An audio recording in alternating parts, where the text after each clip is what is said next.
بعد فقد قال الله تعالى في كلامه المجيد والفرقانه الحميد أعوذ بالله من الشيطان الرجيم بسم الله الرحمن الرحيم وللآخرة خير لك من الأولى قال الله تعالى في شان حبيبه ومحبوبه ومعشوقه مخبرا وآمرا إن الله وملائكته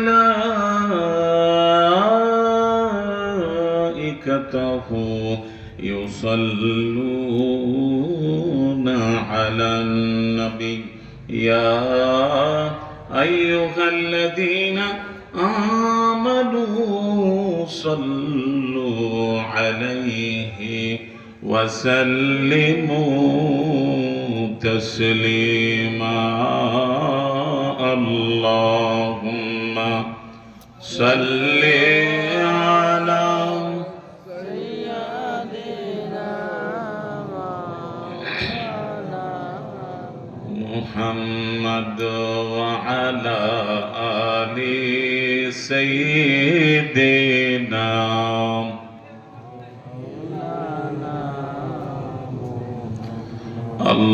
اللهم صل على سيدنا مولانا محمد وعلى آل سيدنا مولانا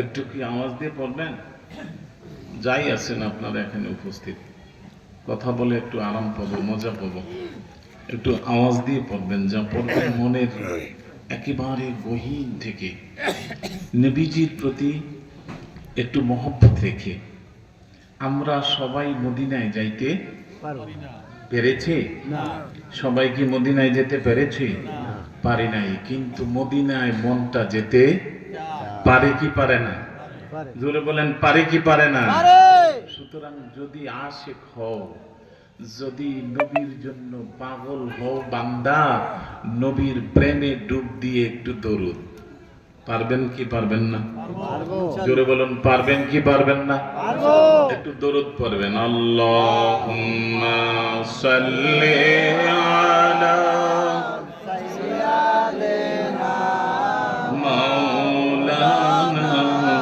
মুহাম্মদ ওয়া আলা আলি সাইয়্যিদিনা মাওলানা নবী গো আপনার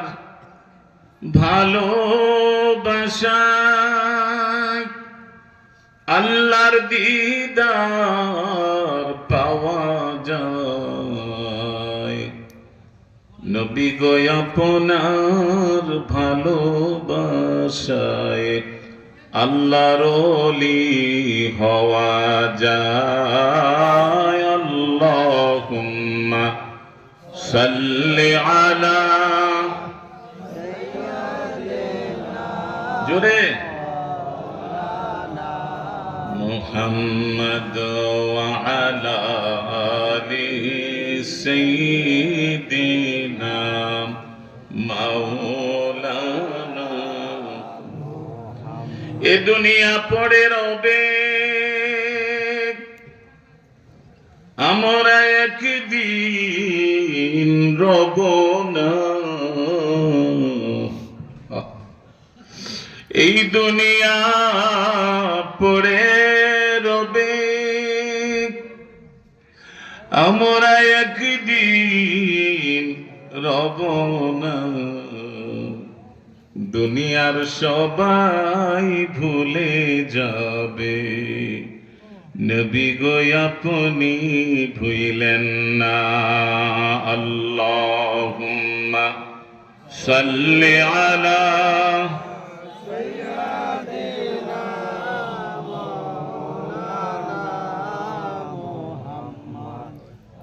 আলা আলি সাইয়্যিদিনা।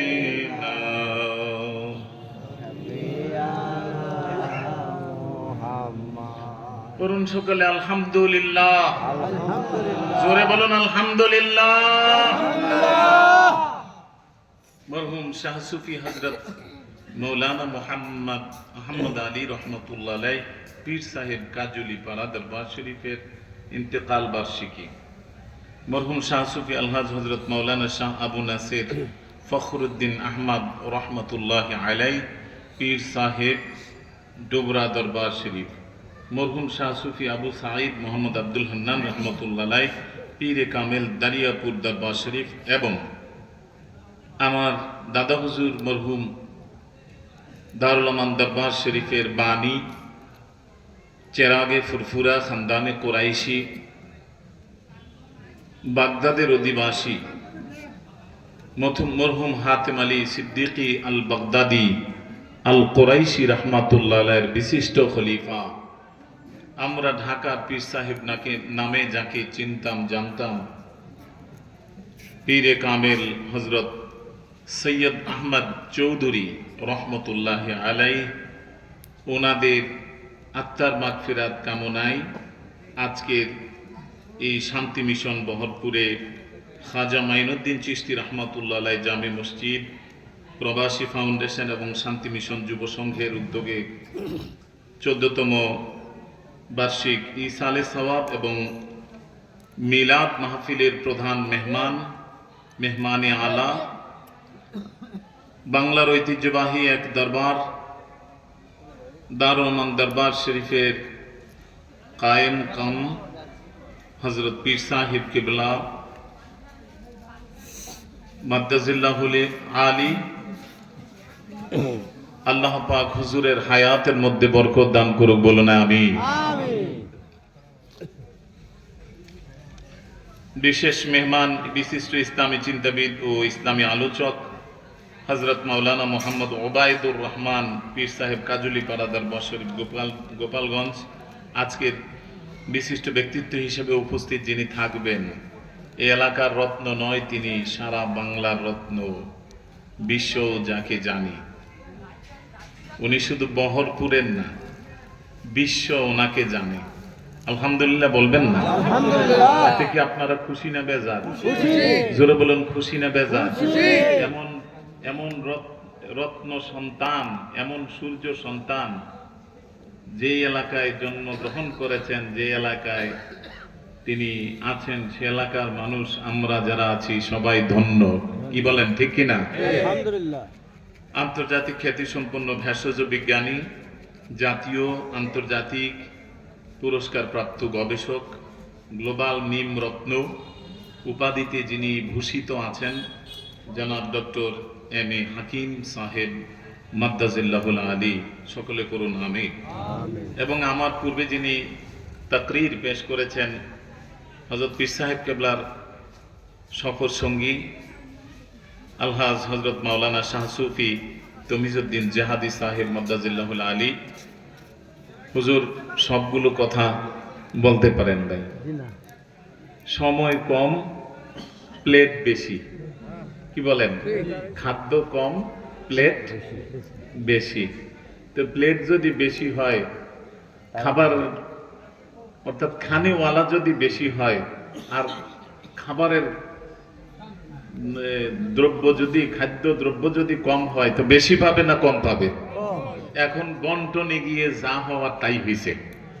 আজকের মাহফিল কিন্তু হযরত পীর সাহেব কেবলার ইজাজত ক্রমে এবং হুজুর কেবলার মানে অদৃশ্য পরিচালনায় কিন্তু আজকের মাহফিল চলছে। আলহামদুলিল্লাহ বলেন।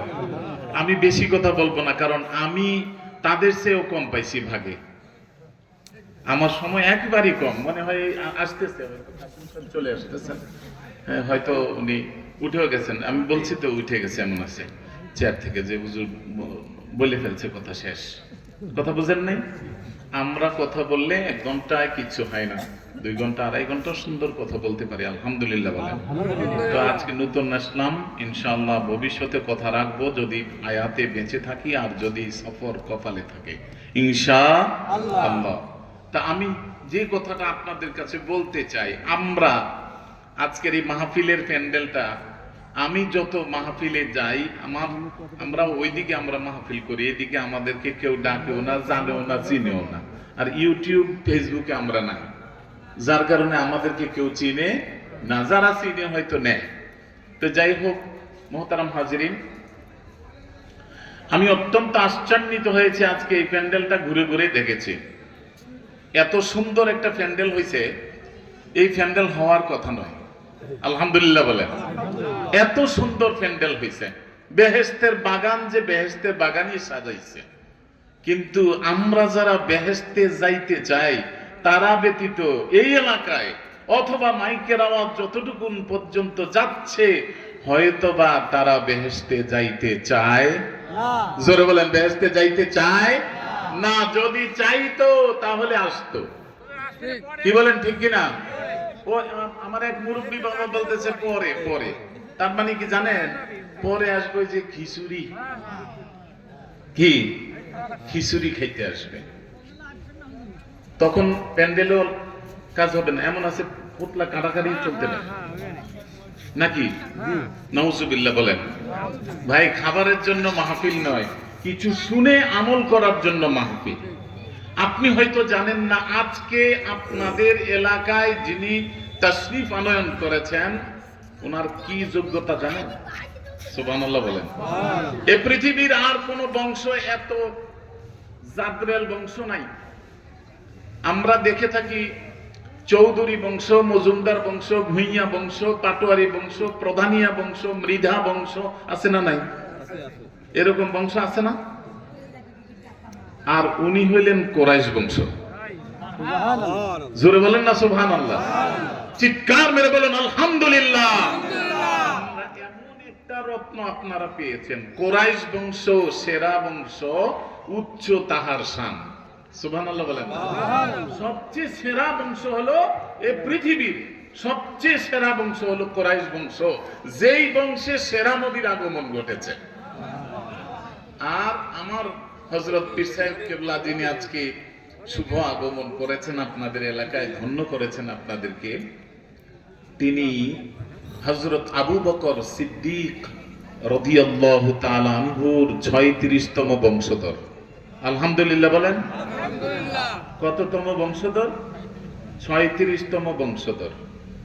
নূরানি চেহারা দেখলে পাগল হবেন। আল্লাহু আকবার। আলেম দেখি, বহু আলেম দেখি, ভক্তিও লয় না। আবার কিছু আলেম দেখি ভক্তিতে মাথা নুয়ে যায়, ঠিক কিনা বলে?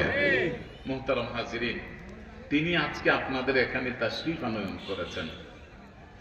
ওনার আব্বা হুজুরের একটা কারামত এখন আমরা ডক্টর আব্দুল হাকিম সাহেব থেকে শুনেছি, এবং সেটা আমার সাথেই ঘটেছে। আমি পাশে ছিলাম। গত বছর রমজানুল মুবারকের ইফতার মাহফিলে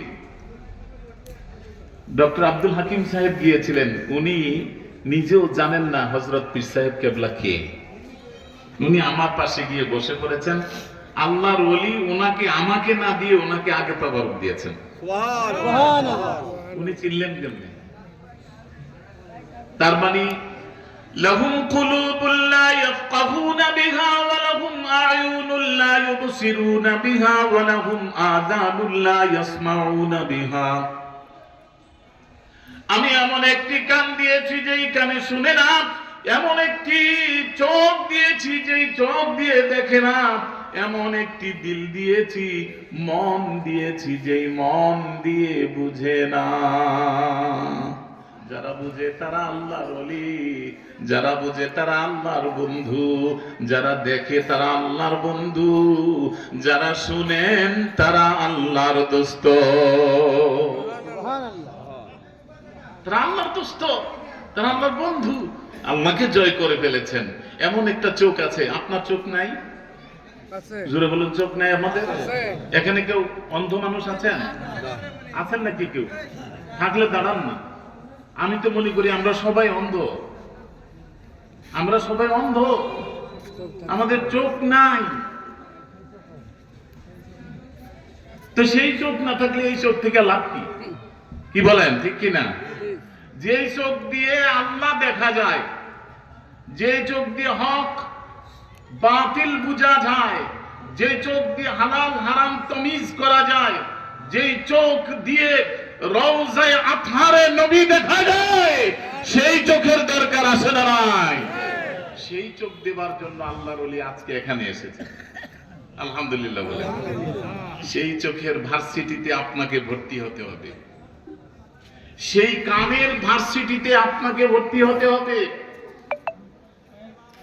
সেই দিলের জ্ঞান অর্জন করার জন্য আপনাকে সেই ইউনিভার্সিটিতে নাম লিখাতে হবে।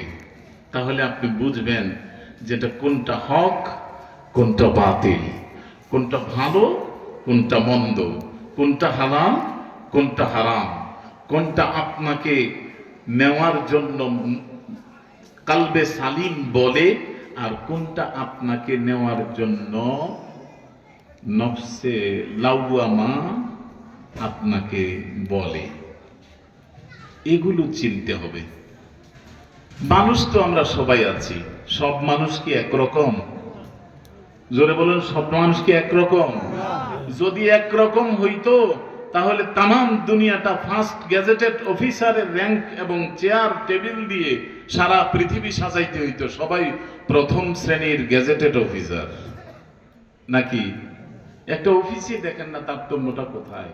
ঝাড়ুদার থেকে একদম উপরের তবকা পর্যন্ত কতজন মানুষ আছে, সবাই একরকম নয়, সকলের স্যালারি একরকম নয়, সকলের বেতন একরকম নয়, সকলের শান ও মান একরকম নয়। মুহতারাম হাজরিন, এই জন্য মানটা বুঝতে হবে। খুব উচ্চ তবকার মানুষ আপনাদের এলাকার ডক্টর এম এ হাকিম সাহেব, আল্লাহ ওনার হায়াতের মধ্যে বরকত দান করুক, বলেন আমিন। এবং তিনি দুইজন পীর ও মুর্শিদ থেকে ফয়েজ নিয়েছেন, আলহামদুলিল্লাহ বলেন। আজকে এই জন্য উনি মানুষ, ওনার মুখে দিয়ে যে কথা বাইর হয় মনে হয় যেন খই ফুটে, আগুনে খই ফুটে না, ওনার মুখে দিয়ে যেন খই ফুটে, মনে হয় যেন উনি সিহাসিদ্দার কিতাবগুলো পড়েছেন, তাফসিরাতের কিতাবগুলো তিনি যেন পড়েছেন। এগুলো কেমনে জানলেন? এগুলো জানা কেমনে সম্ভব হলো? শিক্ষিতটা আরো আছে, আছে না? ডবল ডক্টরেট আছে না? তারপরে পিএইচডি হোল্ডার আরো আছে না? বড় বড় অনেক বড় শিক্ষিত প্রফেসর, লেকচারার, ইঞ্জিনিয়ার, ডাক্তার আছে না? তো ওনারা তো বলতে পারেন না, উনি বলতে পারেন কেমনে? এটা আল্লাহর ওলিদের মাধ্যমে, তাদের দপ্তরে খাতায় নামটা লেখানোর মাধ্যমে এটা সম্ভব হয়েছে, আলহামদুলিল্লাহ বলেন। ওই যে বলেছি, ওই দিলটা, ওই কানটা, ওই চোখটা অর্জন করার জন্য আলাদা একটা ভার্সিটিতে আপনাকে, আমাকে, আমাদের সবাইকে নাম লিখাতে হবে। এটা না লিখাইলে আপনি আমি কোনো কিছু হাসিল করতে পারবো না। আজকে আমি ওয়াজ করব না, এই কথাগুলো বলার জন্য আমি হয়তো একটু সময় পেয়েছি। মোহতারাম হাজিরিন, আজকে যিনি এসেছেন ওনার আব্বা হুজুর, আমার পীর ও মুর্শিদ হযরত শাহ সুফি আবু বকর সিদ্দিকী আল কুরাইশি রাহমাতুল্লাহি আলাইহি। আহা, ওলিদের কারামত সম্পর্কে বলতে গেলে অনেক বলতে পারবো। আমার পীর ও মুর্শিদের যথেষ্ট কারামতের অনেক সাক্ষী হলাম আমি। আল্লাহু আকবার বলেন, আল্লাহু আকবার। আমি দেখছি ওনার চোখ আমার চোখ, ওনার মুখ আমার মুখ, ওনার কান আমার কান, ওনার দিল আমার দিল, ওনার বডি আমার বডি, সবই তো এক। কি বলেন? এক নয়? তাহলে আরেকটা পাওয়ার কাজ করতেছে ওনার ভিতরে, যেটা আমার কাছে নাই। মুহতারাম হাজরিন, 2010 সালে আমি, হুজুর কেবলা হজে যাচ্ছেন, আমি মনে মনে চিন্তা করলাম, আল্লাহ, আমার পীর মুর্শিদ কতদিন বাঁচেন তা জানি না, একটা বার যদি সুযোগ হয়ে যেত হুজুর কেবলার সাথে হজ করতে, আলহামদুলিল্লাহ বলবেন। দেখেন তারা জানেন, তাদের দিল কাশফ বিশিষ্ট দিলওয়ালা মানুষ। উনি বুঝতে পারছেন আমি খুব কান্না করছি, চোখের পানিগুলো ঝরছে। আমার মুর্শিদ কেবল আমার দিকে ফিরে বলতেছেন, তুই আগামী বছর হজে যাবি। আমার পিঠে 3টা থাপ্পড় মেরে বলছেন, তুই আগামী বছর হজে যাবি। আল্লাহু আকবার। বানানো কোনো গল্প নয়। কারামাতুল আউলিয়ায়ে হক, ওলিয়া উলিয়াদের কেরামত সত্য। সন্দেহ যদি পোষণ করেন তো আপনার কপাল আপনি খাইলেন, আর যদি বিশ্বাস করলেন তো ইমান আকীদা আরো দৃঢ় হলো, আপনার আকীদা আরো ঘন হলো, ঘনত্ব মজবুত হলো, আপনি ওলিয়া উলিয়াদের ফায়েজ পাবেন। মোহতারাম হাজরিন, আমি তো চেয়ে আছি আগামী বছর 11 সাল হজে আমি যাব। কই আমার কোনো ঘন্টাই বাজে না, আমার তো যে ইনকাম এতে আমার সংসার চলে না। তা আমি কেমনে হজ করব জানি না, আমার বুঝে আসে না। কিন্তু আমি এটা দৃঢ় বিশ্বাস করে নিয়েছি, আল্লাহর ওলির পবিত্র জবানে কথা বের হয়েছে, মালিক ও মওলা তার বন্ধুর কথা কবুল করে নিয়েছেন। আল্লাহর হুকুম, এক বান্দা জাপানে আর বাংলাদেশে সার্জিক্যাল এই কি জানি কয় সামগ্রীগুলো ওনারা বিক্রি করেন, এই ব্যবসাটা করেন। জি একটু তো উনি আমাকে দাওয়াত দিয়ে বলছেন, হুজুর প্রতিদিন তো মিলাদ পড়ি, প্রতি মাসে মিলাদ পড়ি, একটু হজের আলোচনা করবেন। হজের আলোচনা করলাম, একবারে সংক্ষেপে বলছি। খাওয়ার সময় বলতেছেন, হুজুর আপনি কি হজ করছেন? আমি বলছি না। কত আপনি হজের ওয়াজ করলেন, আমি হজের ওয়াজ করি, ঠিক আছে। আমার জন্য যেহেতু সাধ্যের বাহিরে হজের ওয়াজ করা নিষেধ নয়। মুহতারাম হাজরিন, উনি আমাকে 3 লক্ষ টাকা হাতে তুলে দিয়ে বলছেন, যার সাথে ইচ্ছা তার সাথে হজ করে। সুবহানাল্লাহ, সুবহানাল্লাহ। আমি ঠিক 11 সালে ওই পরের বছরই আমি আমার পীর ও মুর্শিদের সাথে হজে গিয়েছি।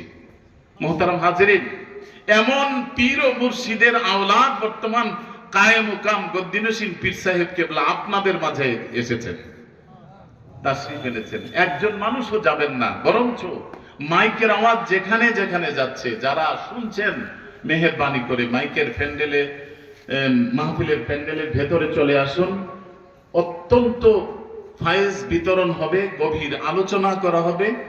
আমি যদি সময় পাই, কখনো সুযোগ হয়, ইনশাআল্লাহ আলোচনা রাখবো, কথা বলবো। আগামী দিন কথা বলার আশাবাদ ব্যক্ত করে আজকের মতো এখানেই আমার একদম সংক্ষিপ্ত বক্তব্য শেষ করলাম। ওয়া আখিরু দাওয়ানা আলহামদুলিল্লাহি রাব্বিল আলামিন। আসসালামু আলাইকুম ওয়া রাহমাতুল্লাহি তাআলা ওয়া বারাকাতুহু। ওয়া আলাইকুম আসসালাম ওয়া রাহমাতুল্লাহ।